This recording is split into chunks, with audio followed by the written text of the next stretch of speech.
start with statements from our witnesses. We'll start with Mr. Bernardo. Mr. Bernardo, go ahead, please. 5 minutes. Hey, thank you very much. Good afternoon, ladies and gentlemen. I'm Tony Bernardo. I'm the Executive Director of the Canadian Shooting Sports Association. We are 62 years young, and in our entire time have never had a single fatal accident on a shooting range, which is not bad. In keeping with the 5 minutes allotted for me to speak, and in the purpose of brevity, I will refer you to my curriculum vitae for more details.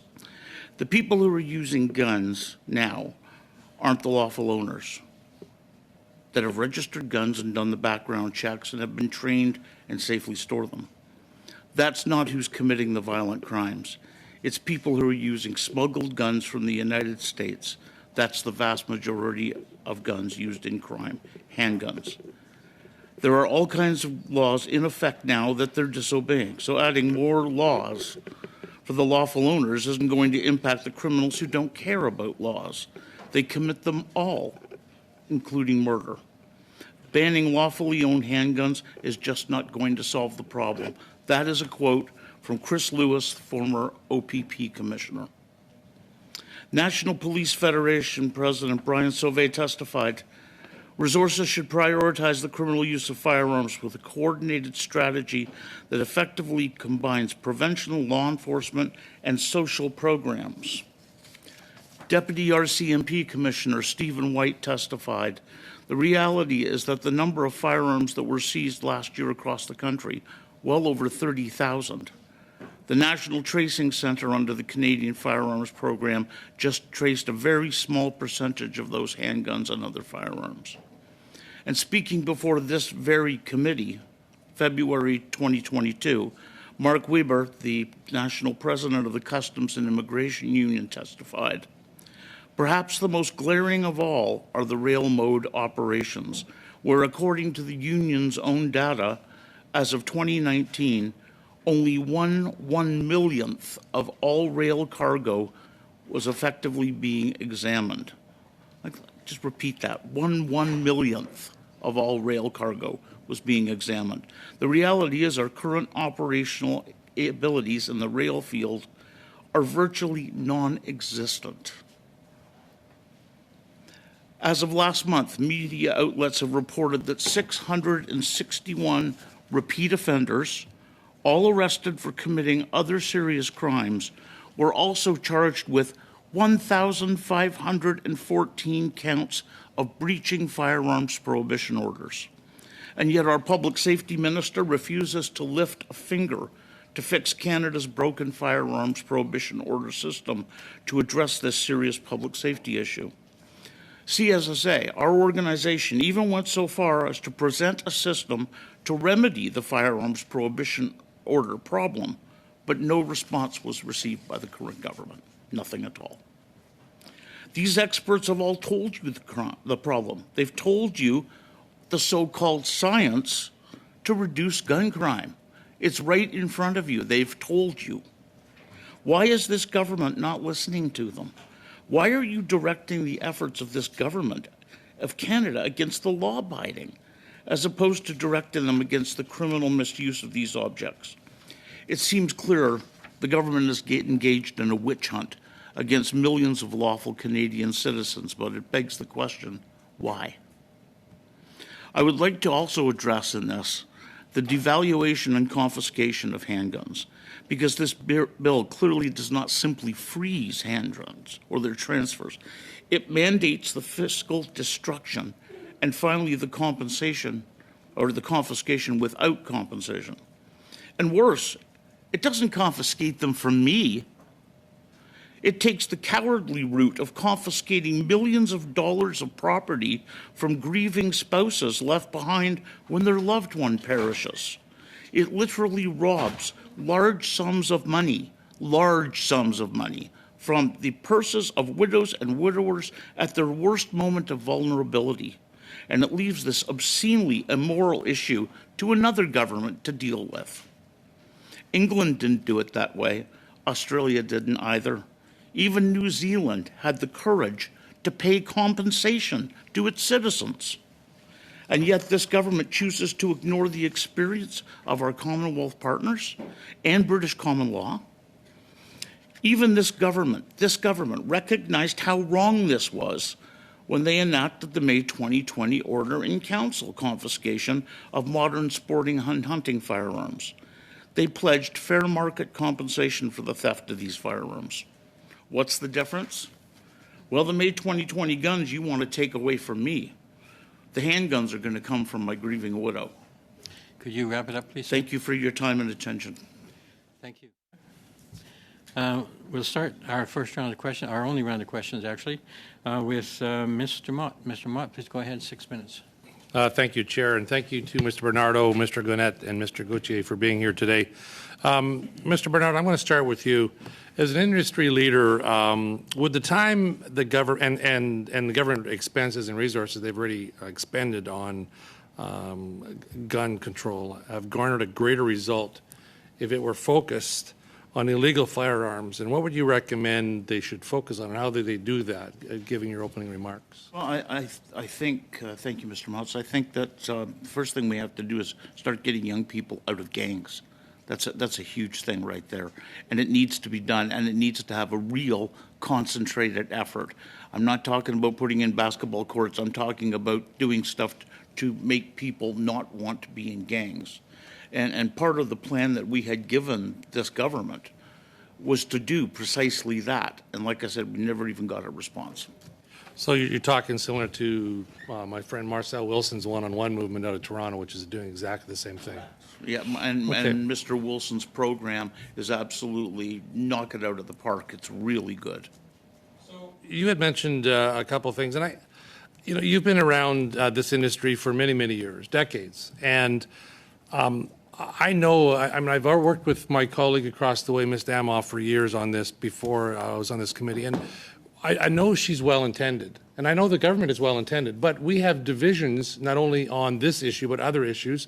But we have divisions in this country on this issue, and I believe it's because people don't understand the current laws we have, and they work.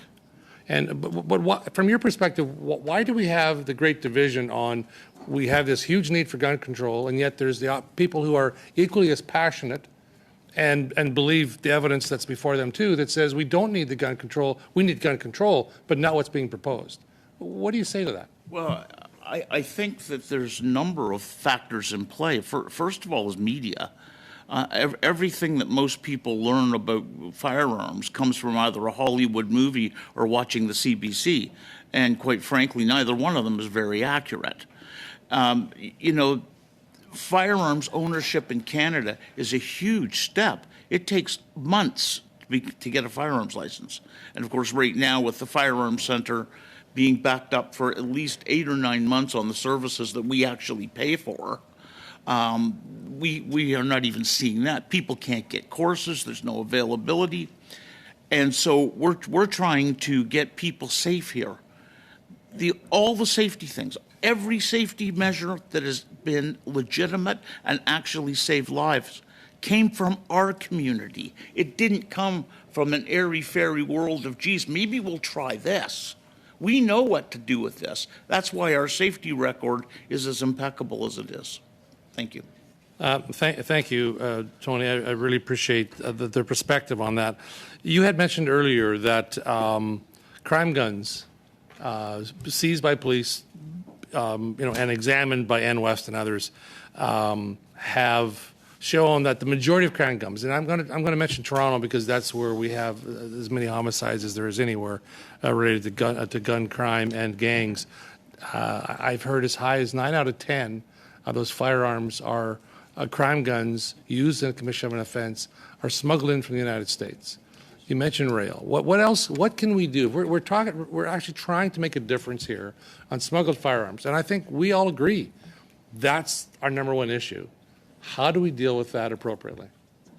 I think there's been a lot of great efforts made on this already that get more money into the hands of CBSA. But of course, every time somebody does something preventative, the crooks think up a new way to beat it. So you have to always stay in front of them all the time. And there simply isn't enough money. There simply isn't enough. And I realize that there's government announcements coming out saying we put X number of extra 100 million into CBSA to find guns this year. But if you look really carefully, they also took it out someplace else. Exactly. The point I guess you could make to that is if we would take, rather than the money that's going to be from the confiscation of firearms under the OIC from May 2020, that $2 or $3 billion is a minimum. The cost is going to be, plus this cost could be put toward effective dealing with smuggled firearms. The other issue, and I think I only have a limited time left, breaching of bail conditions on prohibition orders already. 660 some offenders with over 1,500 offenses and firearms offenses. The revolving door of justice, this is what aggravates Canadians. This is why they lack trust in the justice system, have lost trust in governments who don't fix the loophole in the revolving door. How do we fix that? Well, there's a number of ways to fix it, and the system that we had proposed before is one of the ways to do it. But the biggest problem, as we see it, is there's not enough jail spaces. So what happens unless somebody's committed a murder, they slap them with a firearms prohibition and out they go. And we've got one guy now we've actually found that's had 17 consecutive firearms prohibition and never done a day in jail because there's nowhere to put them. So what you got to do is give some teeth to that firearms prohibition order. And I'd be happy to work with any member to deal with this because this is a chronic problem that needs to be dealt with, and we have a solution. Thank you, Mr. Mott. Thank you, Mr. Mr. McGregor, 6 minutes, please. Thank you very much, Mr. Chair. Mr. Bernardo, I'd like to start with you.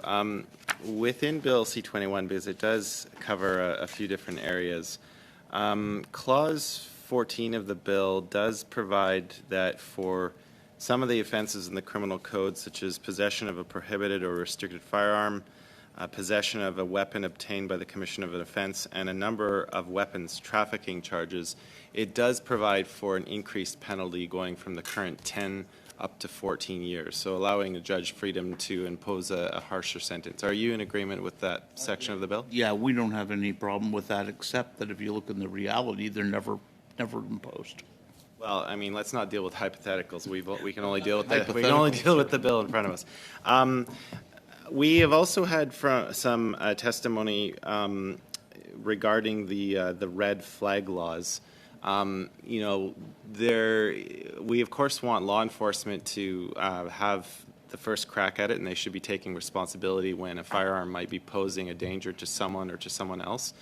But there's been a little bit of a discussion over giving people who might be under threat of domestic violence, especially when a firearm's within the home, the ability to go to court to get an emergency protection order, and allowing the judge to protect that person with anonymity, because, you know, if it was found out that they brought the charge against someone, their life might be in danger. Do you have any opinions on that, on giving people further abilities to protect themselves when a firearm might be in the home? No, we have no problem with that, but we've been living with red flag laws for 25 years now. This is not new.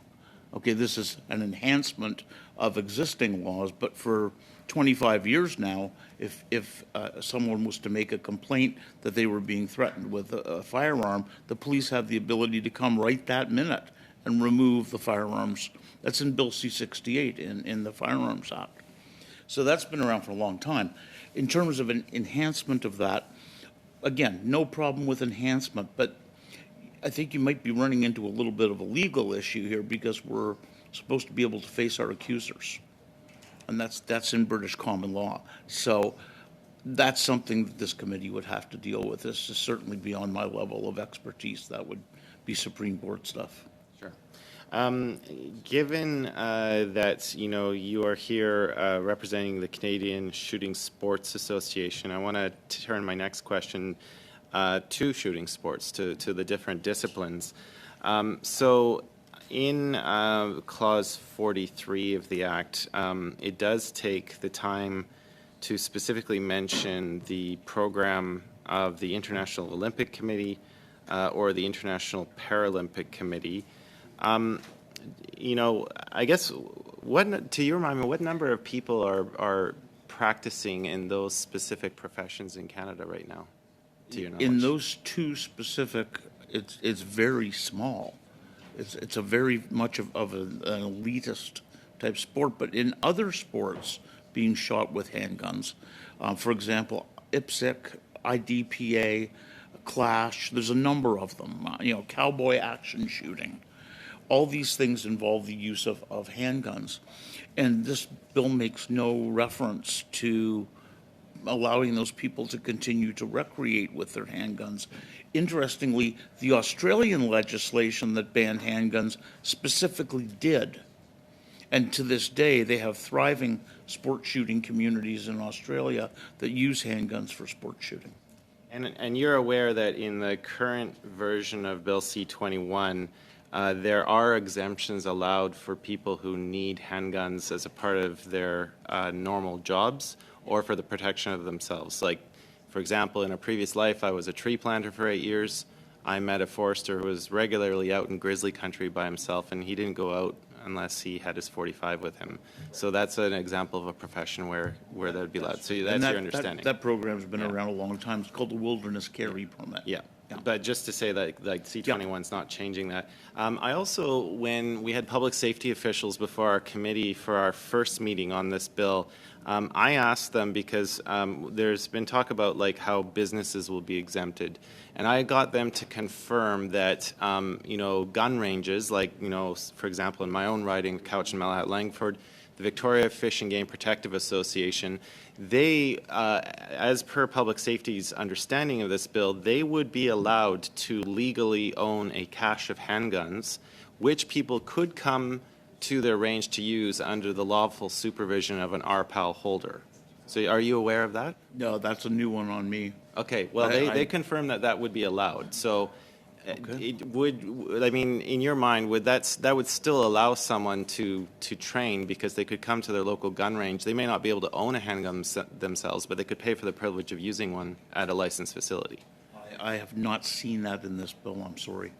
I will go back and redouble my efforts to scan through the bill, but I haven't seen that. Okay. Okay. But in your mind, just like for the different disciplines, you would be in favor of just, maybe seeing a little bit more clarity on that because of just how elite the Olympic and Paralympic levels are? It needs a lot more clarity because a championship shooter is like an NHL hockey player. They don't just fall off the tree. They require decades of training to get to where they have to be. Thousands and hundreds of thousands of rounds of ammunition to be able to get that good. It's a very difficult sport. And so there's no provision made here for somebody to start. Usually they start shooting when they're 8, 9, 10 years old, and it becomes a lifetime avocation. Thank you, Mr. McGregor. So thank you all.